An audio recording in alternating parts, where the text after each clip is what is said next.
Queridos, paz do Senhor Jesus, convido você a abrir a sua Bíblia no livro de Mateus, capítulo de número 19, o versículo de número 27, depois você pula para Marcos, capítulo 10, versículo de número 29. Nós, durante esse mês, a nossa igreja está abordando sobre missões para tratar o chamado de Deus para a vida de todos nós. No livro de Mateus, capítulo 19, versículo de número 27. Depois você já passa para o livro de Marcos 10, 29. Essa é uma pergunta que Pedro faz ao Senhor. Nós hoje vamos falar sobre o que nós teremos por te seguir. Pedro diz assim, verso de número 27.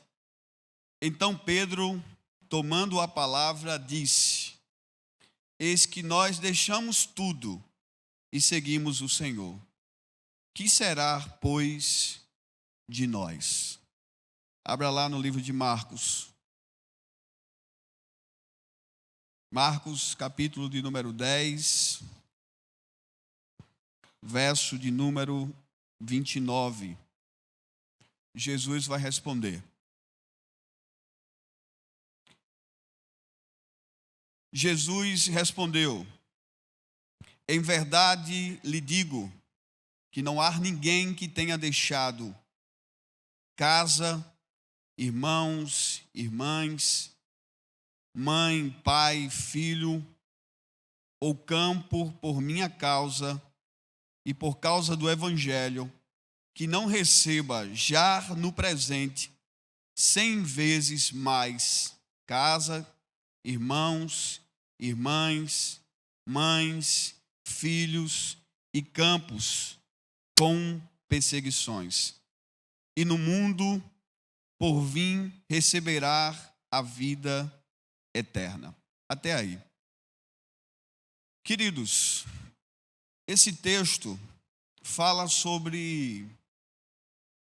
Ele inicia falando sobre o chamado, na verdade, do jovem rico. O jovem rico que procura o Senhor Jesus. Quero contextualizar os irmãos com essa passagem. Mas antes disso, eu quero fazer uma pergunta a você. Qual o seu maior tesouro?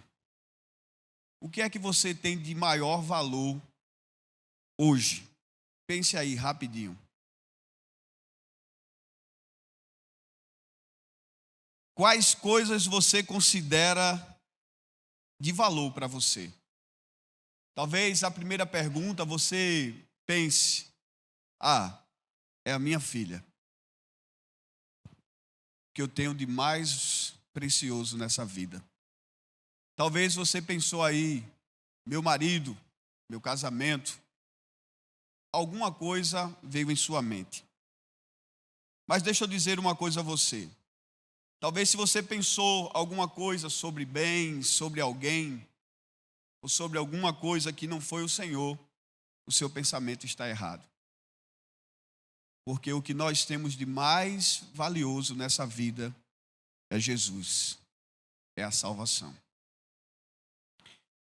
Nessa passagem, no capítulo que foi lido, no livro de Marcos, capítulo 19,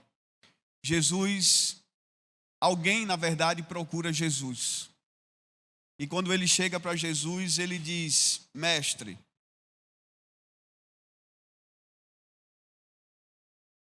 o que é que eu faço? Ou o que farei para ser bom para receber a vida eterna? Jesus vai responder a ele. Ele diz: por que você fala sobre o que é bom? Bom só existe um. É Deus. Aí ele diz: mas se você quer a vida eterna, você quer ser perfeito, cumpra os mandamentos. e ele fala: quais mandamentos? Jesus vai responder: não mate, não adultere, não furta ninguém. Ele vai dizer: honre ao seu pai, honre a sua mãe. Ame ao seu próximo como a si mesmo. E aí, esse jovem, ele diz assim, verso número 20, ele diz: tudo isso eu tenho visto, mas o que ainda falta? E Jesus diz: se você quer ser perfeito, pegue tudo o que você tem, venda e dê aos pobres, e depois que você fizer tudo isso, siga-me. O texto vai dizer logo depois, no verso de número 22, mas o jovem, ouvindo essas palavras, retirou-se triste, porque era dono de muita propriedade. Isso fala sobre valor. Isso fala sobre riqueza. Por isso que eu fiz a pergunta para você: o que é que você tem mais de valor nessa vida? Aqui nos mostra que algumas pessoas se aproximam de Jesus, mas que não estão preparados para viver o chamado de Deus para a sua vida. Porque algumas coisas ainda governam o seu coração. Na verdade, algumas coisas é o seu Senhor. Esse jovem parecia que estava disposto a viver isso, para viver essa intimidade e o chamado ou ir para o céu. Mas Jesus coloca uma interrogação em sua mente, porque era necessário deixar tudo para poder seguir. Os discípulos, vendo esse diálogo que Jesus teve, no versículo que foi lido, Pedro faz uma pergunta ao Senhor. Quando ele diz assim: mas Senhor, nós deixamos tudo, para poder te seguir. E o que nós vamos ter de recompensa? Nós, seres humanos, temos em alguns momentos uns sentimentos que vêm em nossa mente, o sentimento do interesse, da recompensa. Se você procura alguém para ter uma amizade, é normal você receber essa amizade agradável também da outra pessoa. Se você vai trabalhar, você quer receber. E às vezes, talvez, o seu patrão não lhe dá tanto valor como deveria dar, e aparece uma outra proposta, e você sai daquele lugar porque a outra proposta vai lhe dar coisas a mais. E nós sabemos que na vida, nem tudo são coisas que paga. Nós sabemos que na vida não são dinheiro que paga, mas nós sabemos que são pessoas que marcam a nossa vida. E aqui nos fala algo interessante, porque os discípulos estão querendo receber por deixar tudo, por alguém que chegou de repente para ele e disse: você agora não vai ser mais pescador, agora você vai ser pescadores de homens e me segue.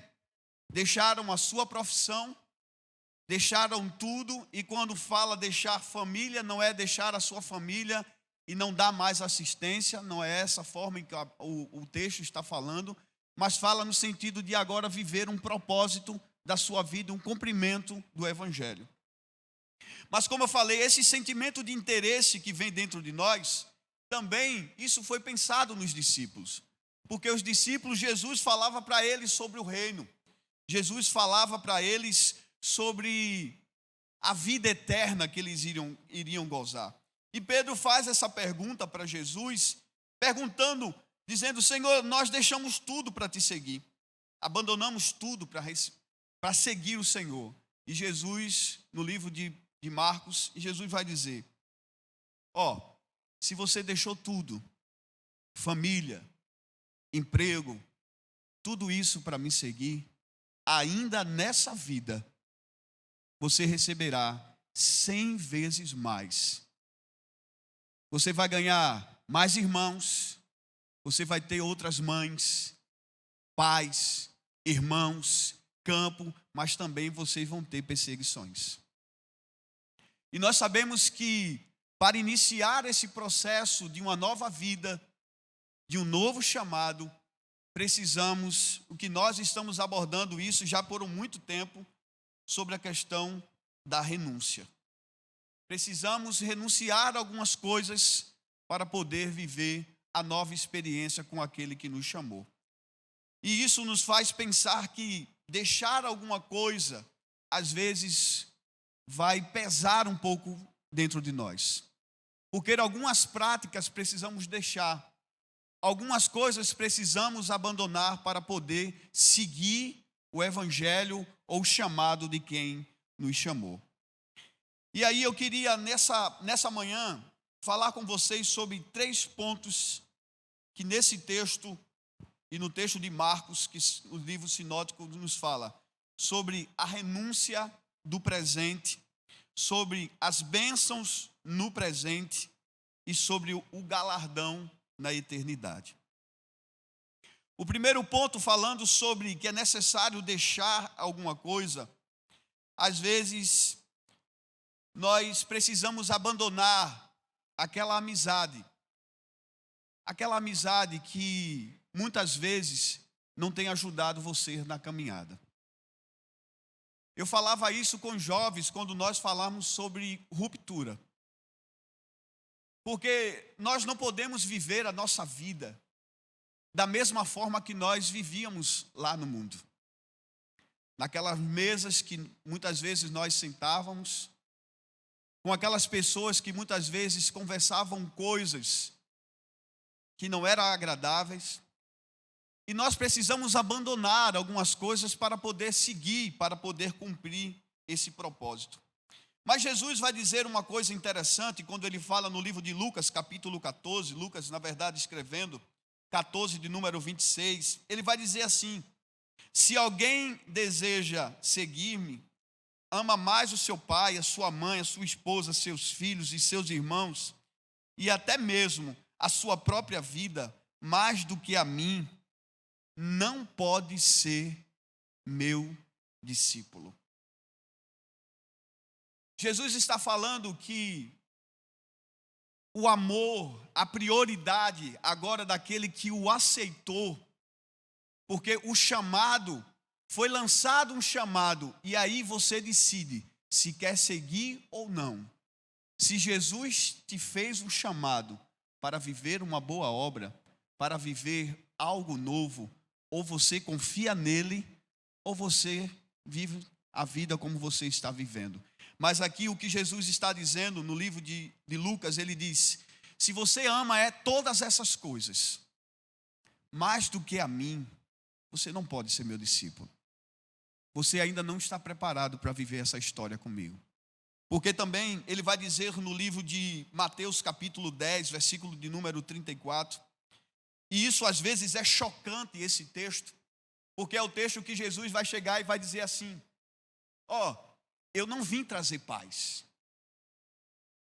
eu vim trazer espada, eu vim separar o filho do pai, a mãe, a filha da mãe, eu vim trazer separação. E aí, às vezes fica essa interrogação: como assim? Se em alguns momentos ele diz que é a paz, e agora ele diz que não é a paz. Que agora ele está dizendo que ele veio trazer espada, separação dentro da casa, na família. Se ele foi quem planejou a família, por que isso? Porque Jesus está dizendo: se na sua vida eu não for prioridade, se tem algum ídolo, ou se tem alguma coisa que você valoriza mais do que a mim, eu vou precisar reagir para chamar a tua atenção, para dizer para você que eu tenho que ser prioridade na sua vida. E o que Jesus está falando a respeito disso, ele está dizendo: se em casa o seu filho ou o seu marido, ele é mais importante do que eu, vai acontecer situações para que você possa abrir os olhos e ver que vai chegar um momento que eles vão te deixar, vai chegar um momento que alguém vai te decepcionar, Mas eu quero mostrar para você que eu, o Senhor, sou o teu Deus. Eu tenho que ser prioridade, porque em todos os momentos da sua vida, eu sempre estive lá.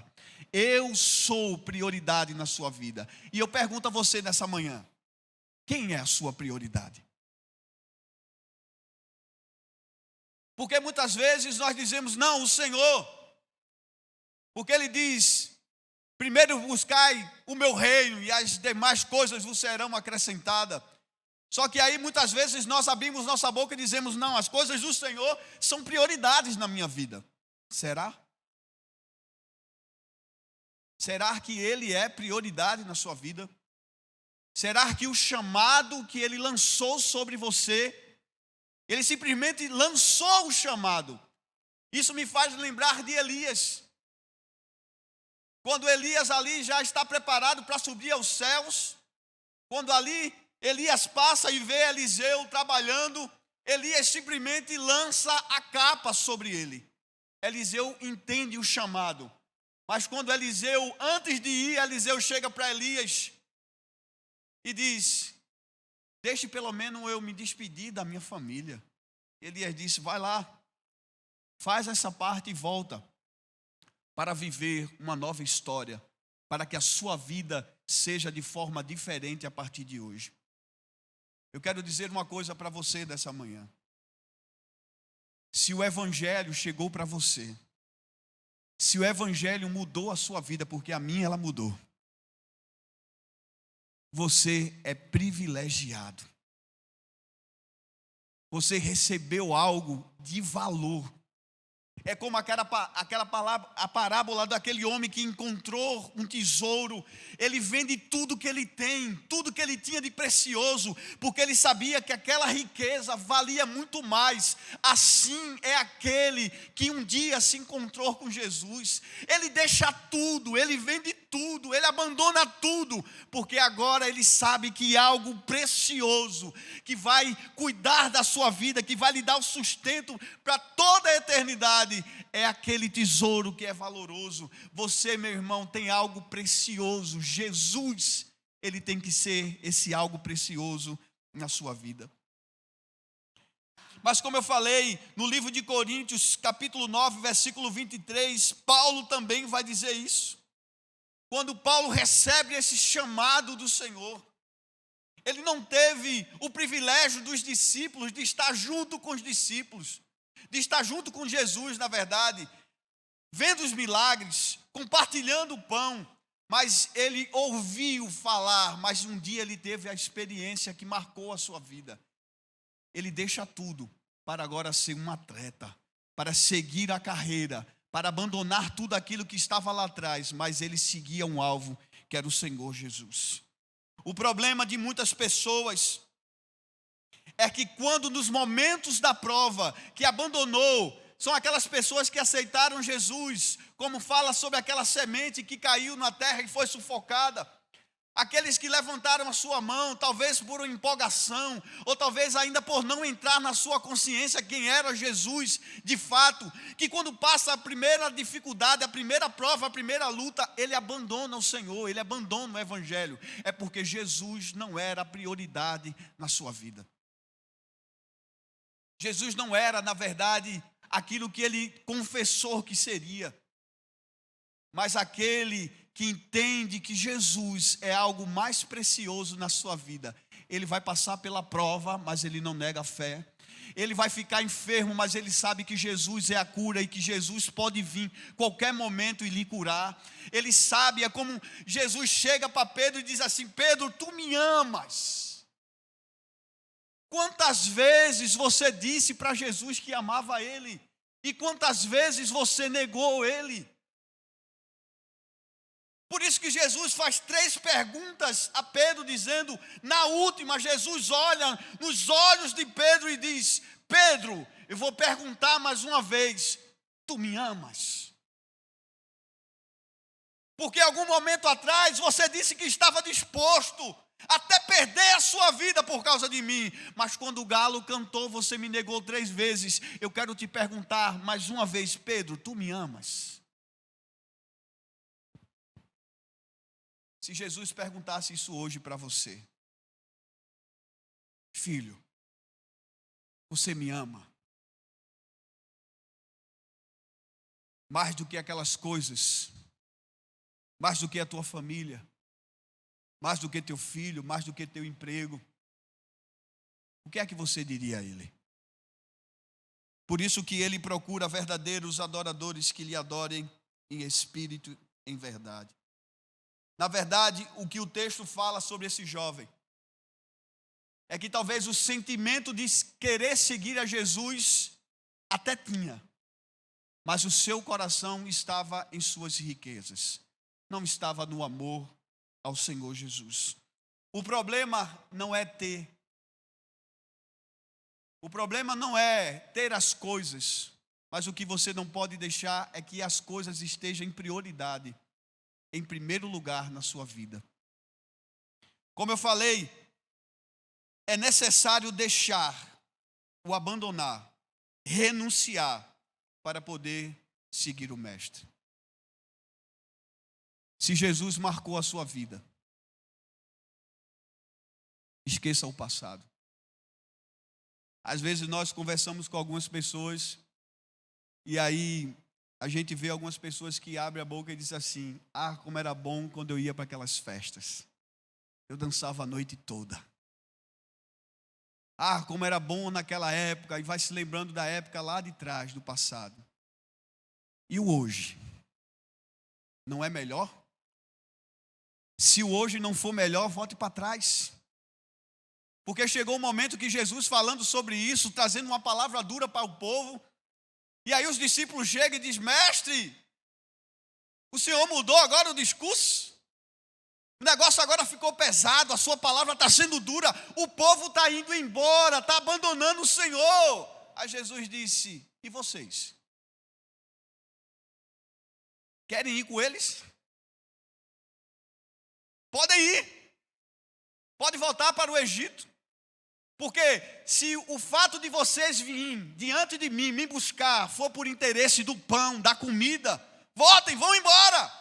Agora, se vocês estão dispostos a seguir comigo nessa caminhada, na dificuldade, na luta, na prova, mas por um amor maior, porque tem algo que está sendo preparado para vocês, vem comigo. Mas se vocês estão achando duro, pode ir. Aí um se manifesta e diz: Senhor, para onde eu vou? Para onde eu irei se só o Senhor tem a palavra de vida eterna? Eu não quero mais viver aquela vida de humilhação que eu vivia antes. Lá atrás, no Egito, eu sofria, Senhor. Mas agora eu posso, meio à luta, meio à dificuldade, colocar a minha cabeça, Senhor, nos teus ombros, no teu colo, e receber o teu carinho, e saber que o Senhor tem cuidado de mim, e não só de mim, mas daqueles que me cercam.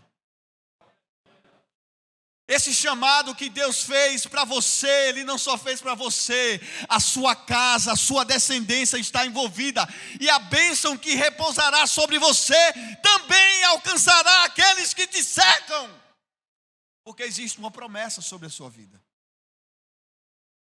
Mas é necessário, queridos, a renúncia, renunciar.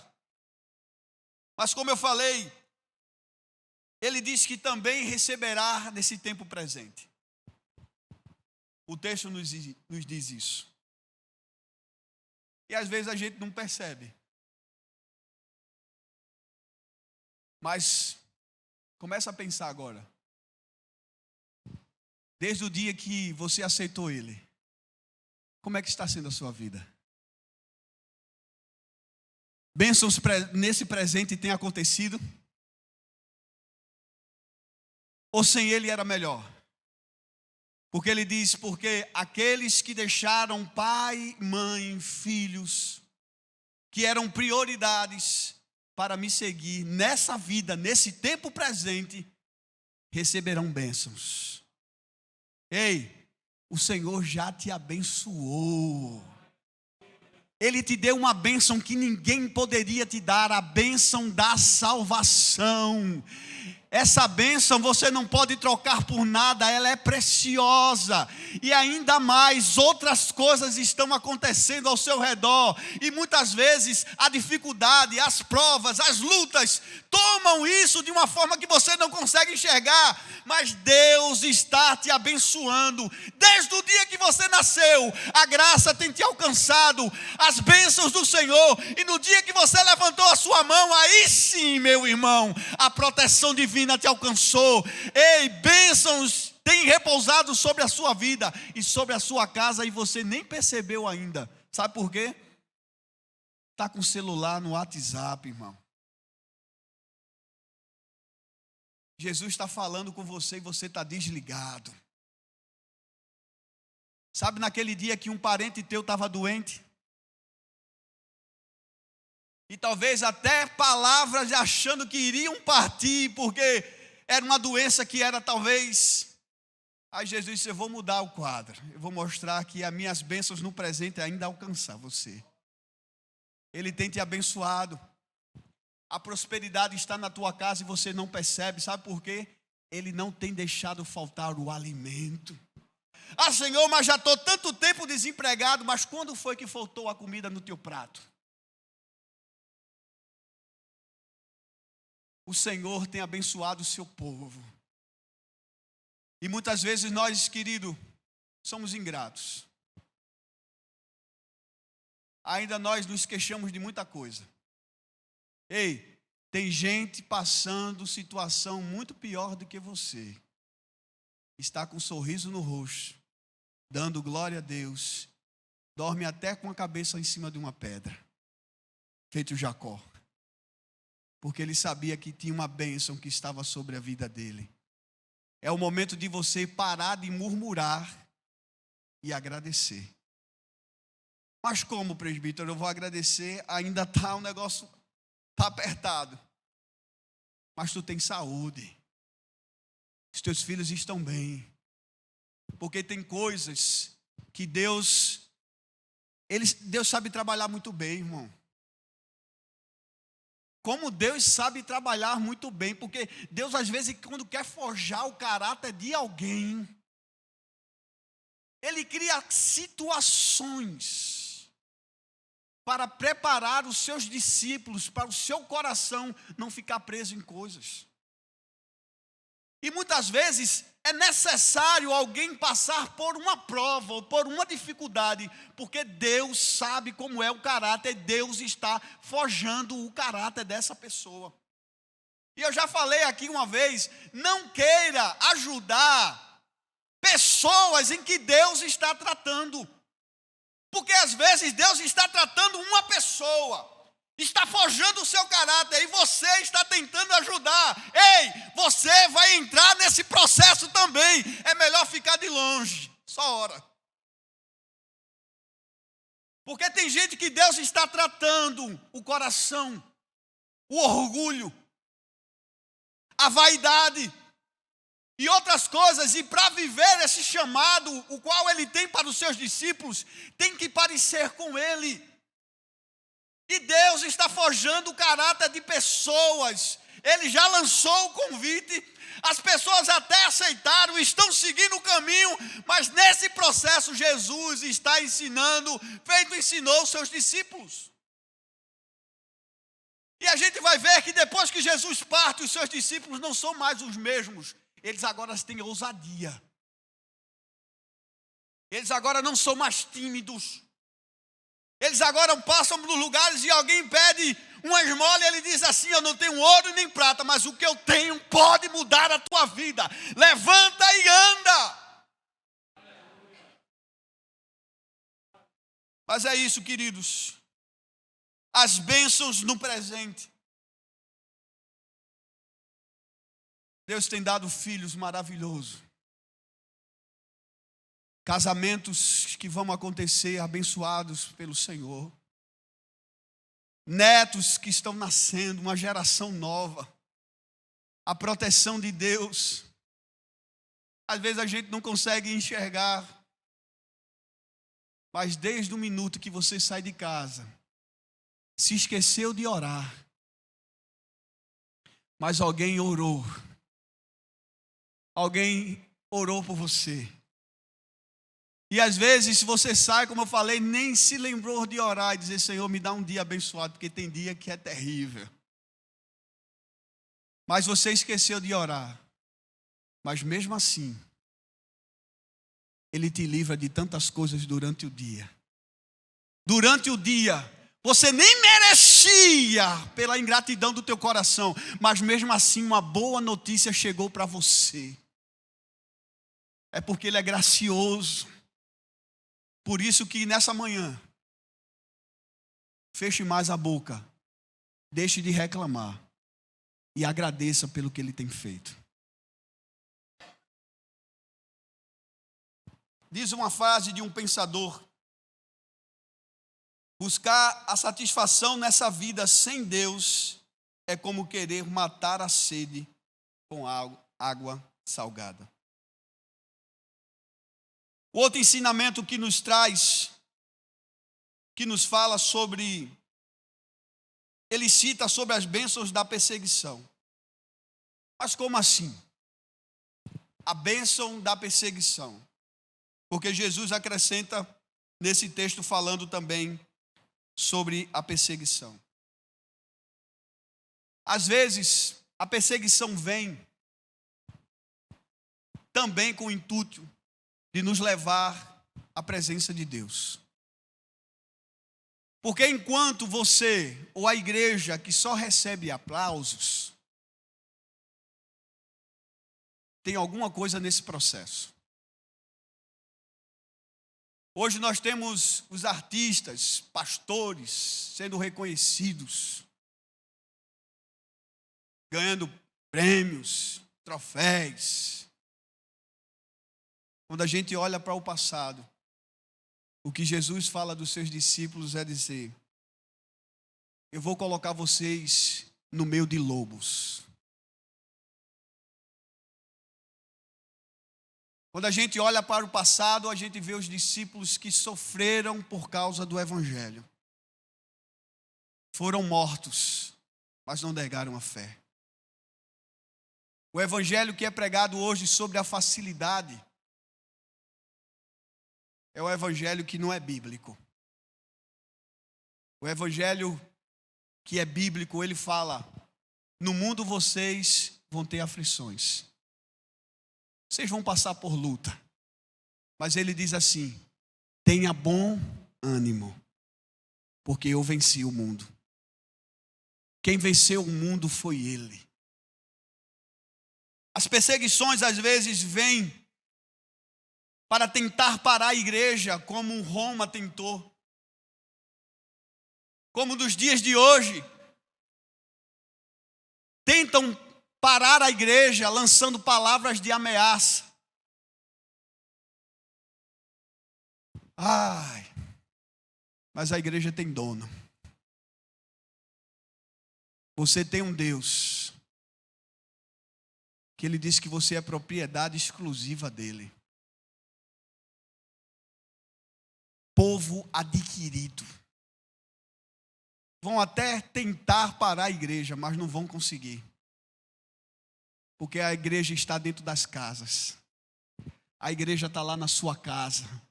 Quando você sai para o seu trabalho, a igreja está lá.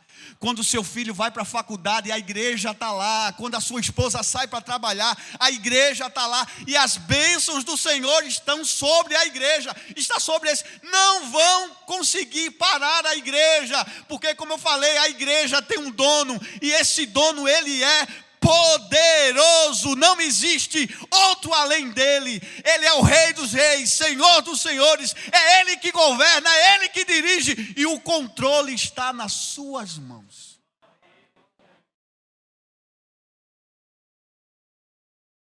As perseguições virão, mas a igreja vai continuar de pé. Ela vai passar pelas portas do inferno, mas não vai se corromper. Porque a igreja é a igreja dos santos, e que o Deus desse povo também é santo. Queridos, o último ponto fala sobre o tempo vindouro da eternidade. No livro de João, capítulo número 14, vai falar Jesus dizendo: eu vou preparar um lugar. E esse lugar que eu vou preparar é para muitos. E eu voltarei para vocês. Porque o desejo que eu tenho é que vocês estejam comigo lá, nesse lugar. Como também ele diz no livro de Mateus, porque aí são as bênçãos desse tempo, do tempo vindouro e da vida eterna. Ele vai dizer no livro de Mateus 28, 20, ele vai dizer que está conosco todos os dias, até a consumação dos séculos. Sabe o que é isso? Quem disse isso foi Jesus. Talvez em algum dia da sua vida, ou algum minuto, você pensou que ele te deixou. Mas ele diz assim, que vai estar com você todos os dias da sua vida, até o dia que ele vir chamar a sua igreja. Como também no Salmo de número 91, verso de número 7. Ele vai dizer: 1000 cairão ao teu lado, outros cairão à tua direita, mas tem uma proteção sobre você, não vai te atingir. Como também ele vai dizer no livro de Apocalipse, capítulo de número 3, verso 21, ele vai dizer: ao que vencer, eu permitirei que se assente comigo no trono do meu Pai. Nesse mesmo diálogo do texto que foi lido, Jesus falando sobre isso, João e Tiago chegam para o Senhor Jesus e diz assim, tentando ter uma conversa mais particular, só que a conversa passou. E ele diz assim: Senhor, Jesus, quando o Senhor chegar no seu reino, no seu trono, permita que nós dois estejamos do teu lado, um na direita e outro na esquerda. O texto vai dizer que os discípulos ouviram e ficaram chateados. Aí Jesus diz assim: não pode ser desse jeito. O lugar é para todos. Tem espaço para vocês. O Senhor tem feito um chamado, tem lançado um chamado para a sua igreja. Os campos já estão prontos há muito tempo. Mas tem muitos ainda que não se despertaram para isso. Entra ano, sai ano, e ele continua do mesmo jeito. Jesus tem um chamado para você. Já está preparado, mas você precisa estar disposto para seguir.